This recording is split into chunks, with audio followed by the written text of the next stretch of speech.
I don't know about your predictions and your plan for the future with crypto, but I was planning on Bitcoin already being north of 150 and headed towards 200,000 at this point. I thought this bull market would get after it crazy because stuff started so fast with the ETFs getting approved. However, it seems to have settled back in and is slow burning the way that most of the 4-year cycles do, and it's kind of building towards the election. And after that, then it could be well into 2025 and even toward. Yeah, boy. So I don't know what your plan is for the crypto, your predictions for the crypto bull run, but I was expecting by this point for it already to be over 150 and headed towards 200,000 and probably already have a Lambo in the garage. And it hasn't turned out to be that way. It actually, I thought with all the ETFs getting approved at the beginning of the year that we were getting into the bull run quickly and that stuff would be going a lot faster than it is. A left translated cycle. Yes, there you go. That's what I meant to say. However, it does seem that it's going back to the more traditional 4-year cycle, which is kind of the slow burn building up towards the presidential election, which means that the bull run could really, it has started or at least is in the early stages, but we could be going through the bull run through deep into 2025 and maybe towards the end of 2025, which means you've still got over a year left before you're selling, not before you're buying. You should be buying and acquiring right now. But it fought me, fought shorty, for free, ain't no killers. But not financial advice. Not financial advice, but it may be over a year. It may be 15 months to 18 months before you're selling. Not financial advice. So that means you just got to hold on to this. So there's a couple of different options that you have. Do you just hold on to it? Do you try to do some day trading, perhaps missing it when it does go up? Do you cash out? One of the things I did around Christmas of last year was I cashed out a lot of my tokens in DPIN projects and bought more DPIN hardware. I bought more Hive Mapper cameras. I bought Demo. I bought a weather station. I bought a bunch of stuff. You know what I mean? I spent a ton of money because I thought if I'm not selling until late 2025, I'll make more money by spending those tokens right now and getting more hardware and then snowballing my tokens that way. They don't call you DPIN Ben for nothing. That's right. As of right now, I am the only one who calls me that, but that's why I call me that. I love DPIN. I love it.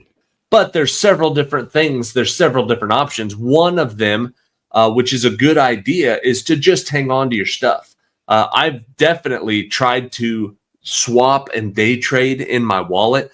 When one coin goes up, I'll sell a little bit and try to buy a coin that's gone down. But man, you end up chasing it, and it's like you got $5,000 and you think, I'm just going to inch up a couple $100 every day. But it seems to go the other way. And it's like, then I got 4,700. Then I try to do it again and I got 4,500, and it just goes the wrong direction. So just holding on to your coins is not a bad idea. Just hanging on to them, slowly adding to them. And when it comes time to sell, you'll know, sell it, take your money and run. Oh, Mr. Incredible. Another option, which I like more than day trading and trying to swap, is staking. And there's a few different places you can stake, but one of my favorites, one of the biggest, especially in America, is Coinbase. My older brother, he's on Coinbase, but I think he said, I think he's in South Carolina, and they've got some rules where you can't stake. So maybe it's state specific on what you can do, but I know here in Ohio, and I believe in Kansas, you should be good on staking in Coinbase. And here are the coins that you can stake on coin. These are not the coins. These are the coins right here. Here's the coins that you can stake on Coinbase, and the dang, Solana is up to 6.788. Yeah, now I have $1 billion. Go ahead and click on your portfolio there. I have Coinbase One. This is my second portfolio, my second Coinbase. So most of my money is in Abby's name. Yeah, boy.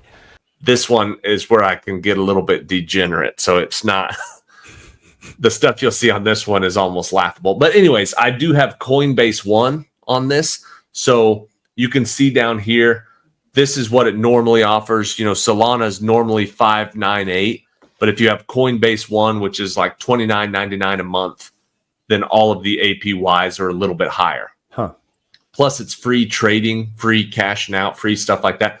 So if you sell $1,000 or buy $1,000 worth of coins a month, you're saving like $50 by getting rid of the transaction fees. So it's pretty nice as if you're buying and selling. Plus, if you're staking, then it's definitely worth it. The Coinbase One is.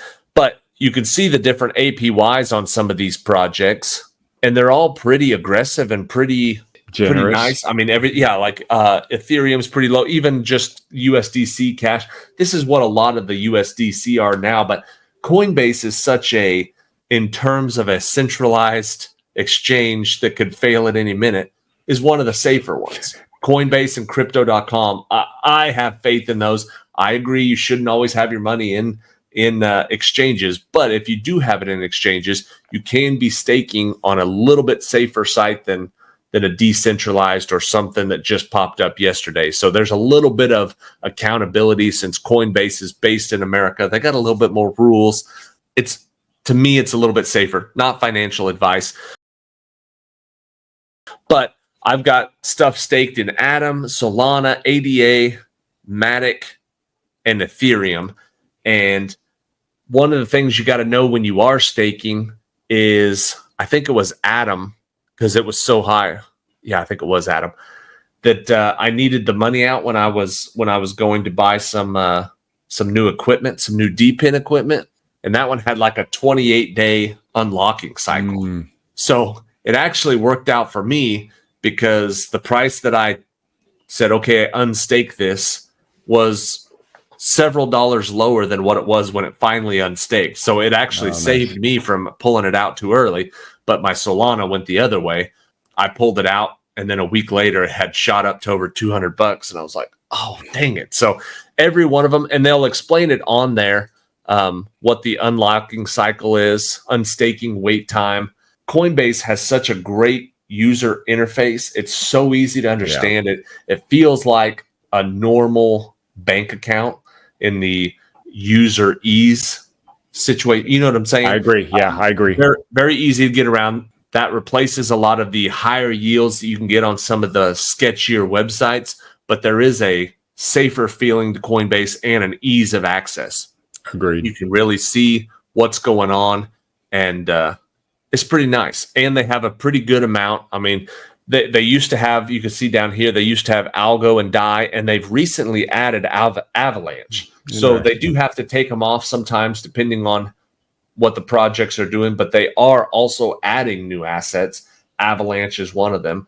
So if you're looking for a way to hold on to your money while not just letting it sit there cold under the mattress, staking, especially on some place like Coinbase, is a good way to do that. And there's a good amount.